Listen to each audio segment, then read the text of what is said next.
how to change motor mounts on a Ford 360 FE engine on a 1974 F100.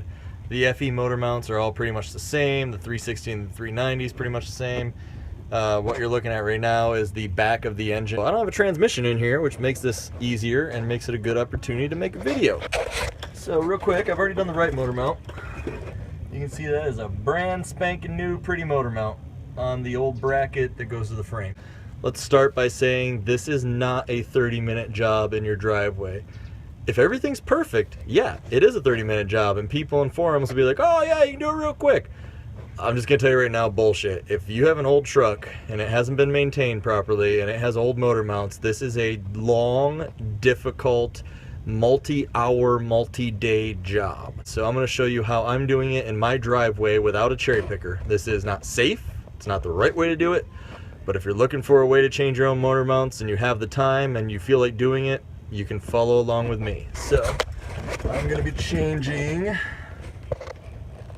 that shitty old beat up motor mount. Your engine is bolted to these two holes right here, and then your mount itself bolts to a bracket that's directly bolted to the frame of your truck. So V8 engine's resting like this in its little V shape, boop, goes into the bracket in your truck.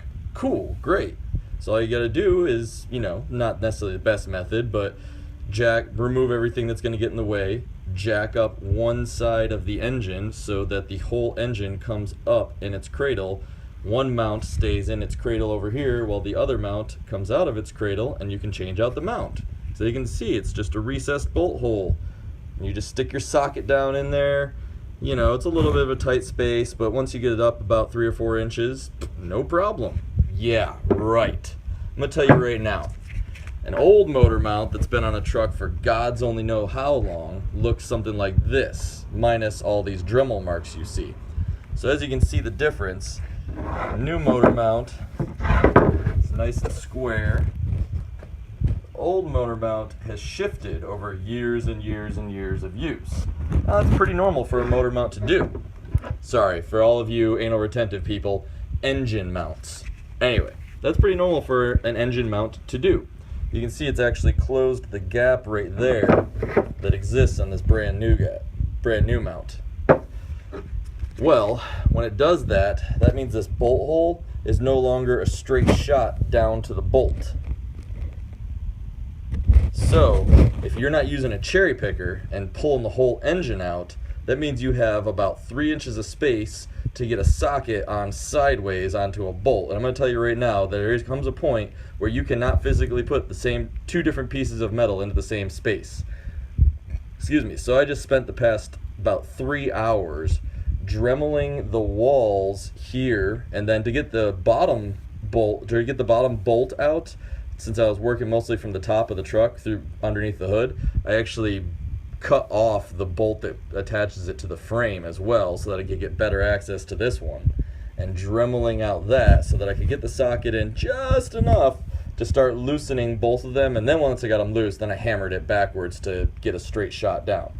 Point being, if somebody tells you that changing the motor mounts on your old truck is a 30-minute job and it's 3 bolts, they are absolutely correct if those motor mounts are in good shape. If they're old and bent and warped, get a cherry picker. Okay, we're at the back of the engine here, and so I just spent about 5 minutes positioning this jack. I positioned it so that the jack pad of the jack itself is directly underneath that 4x4 that you see going up. It's underneath it both fore and aft and left and right. And the 4x4 is on the lip underneath the left side of the oil pan. You want to lift the side of the engine of whichever motor mount you're replacing. These engines are mounted in here with essentially 3 mounts. There's a driver's side mount, passenger side mount, and then there's one all the way back underneath the transmission, and it's basically 3 points hold it all down. Okay, so the mounts are bolted to the engine, but the mounts are not bolted to the bracket that goes to the frame. And both sides are currently unbolted, so that when I jack up the left side of the engine, it'll pivot on the right mount but it has room to move because it's not bolted down. So that bolt can swivel and move and pivot. So I can get this mount completely clear of the bracket so I can unbolt it from the engine and put a new mount on. Basically, up with the jack. Okay, yeah, so you can see the engine starting to move. So now I'm gonna actually pay attention to what I'm doing and turn this on. Okay, that is the bottom of the motor mount. So as you can see, there's my 4x4 jacking up this side of the engine.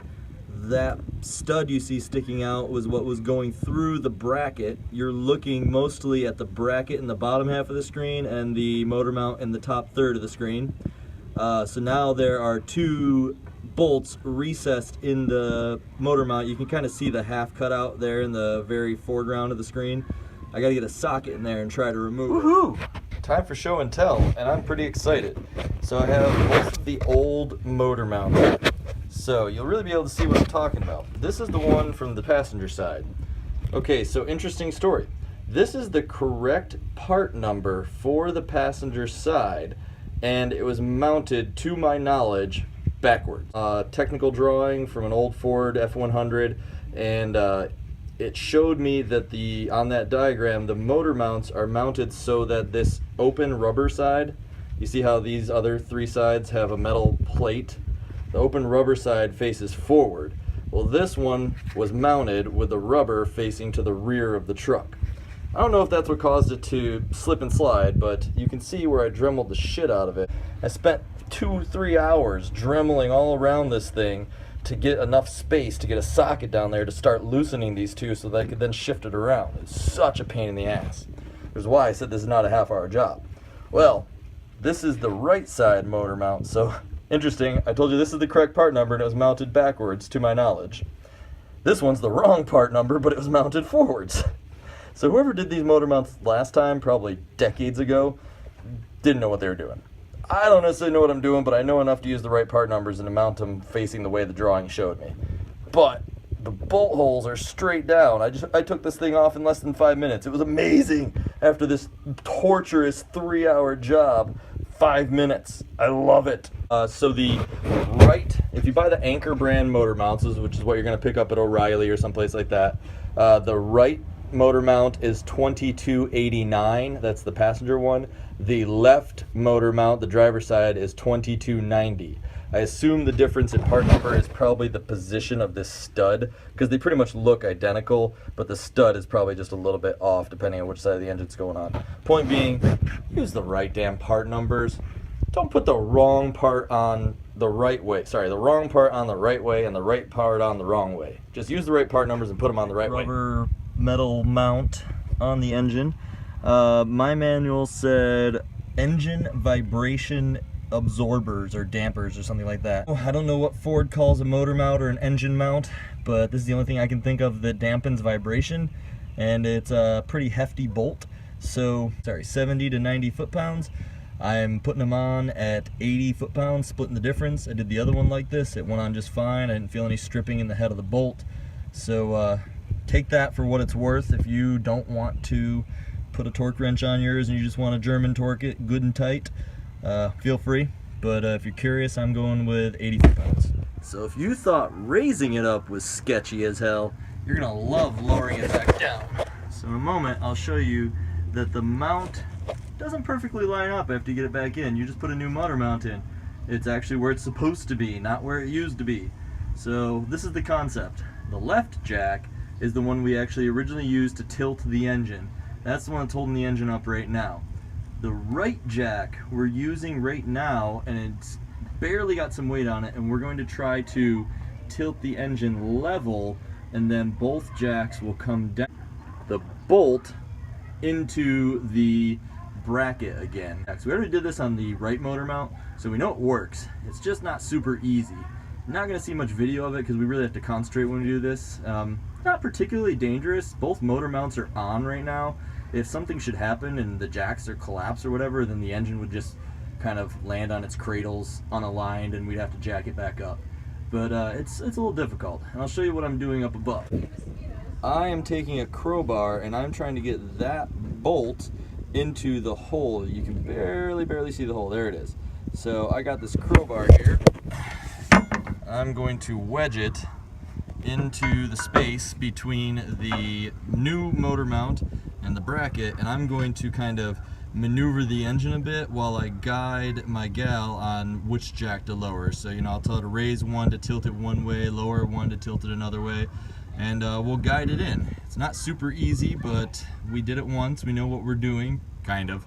And we'll get that bolt to go in. Second time around, that might have just popped out. Try lowering the other one.